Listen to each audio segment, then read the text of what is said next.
pourrais revenir sur la question du déni. Certaines personnes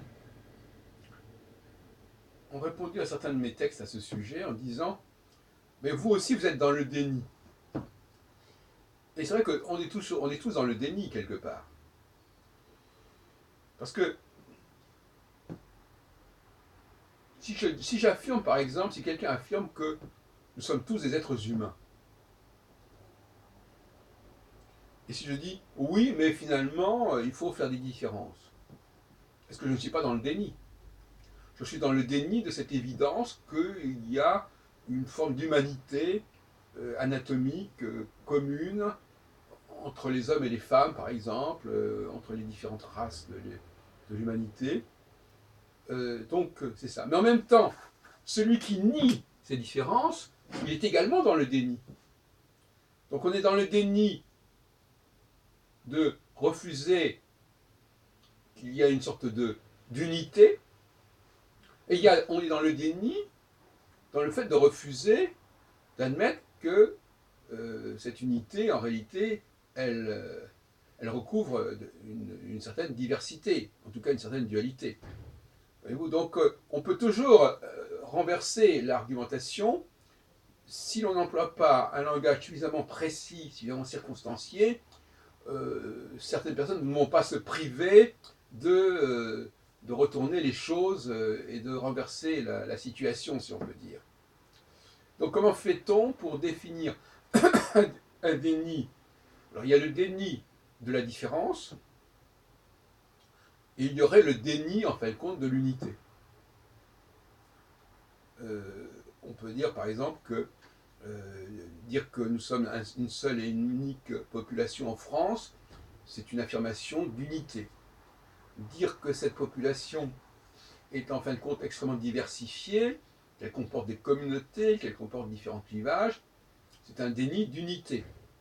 Donc, si vous voulez, donc il y a effectivement ces deux dénis qui se mettent face à face, qui sont aussi, par la force des choses, des affirmations de quelque chose. Affirmation de différence, affirmation d'unité, déni de différence, déni d'unité. Je crois que l'on pourra dire que la notion d'unité est une notion qui reste quand même assez artificielle, qui est une notion presque abstraite, effectivement, un être humain abstrait, idéal, presque désincarné, comme le citoyen abstrait, voyez-vous. Donc cette notion d'unité, elle passe par une forme d'abstraction.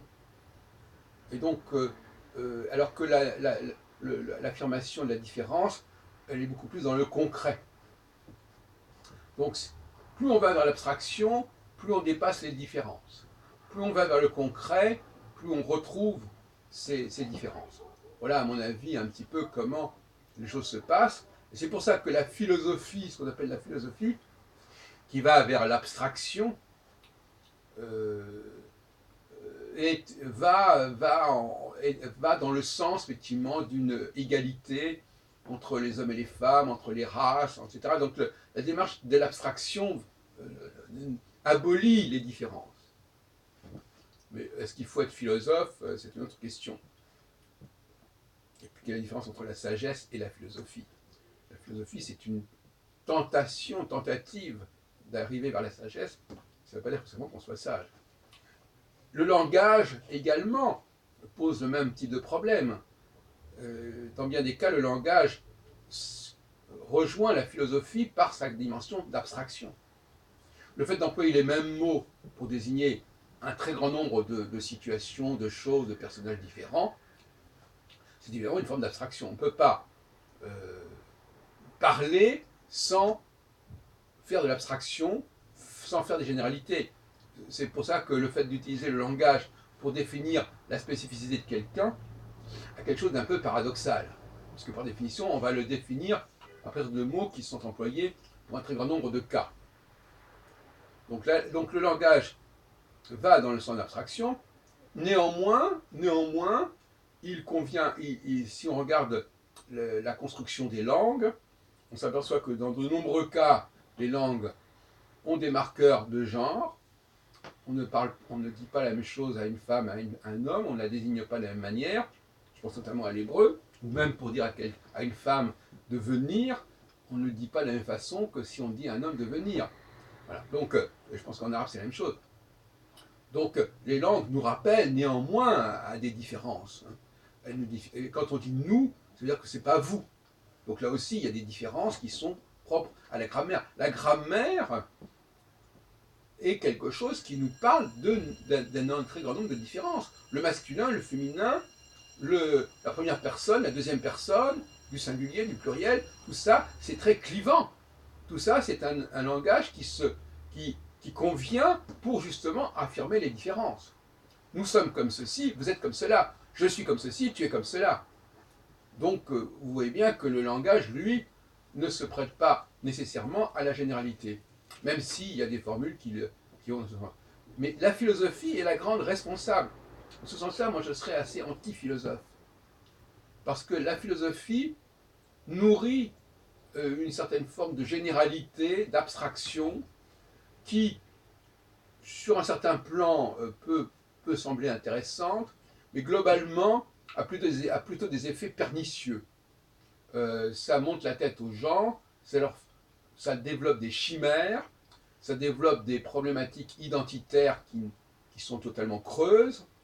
Et donc, effectivement, je crois que la philosophie et le féminisme, notamment, qu'on appelle le féminisme, c'est-à-dire, bon, parce que le mot a lui-même plusieurs significations qui peuvent même être totalement contradictoires.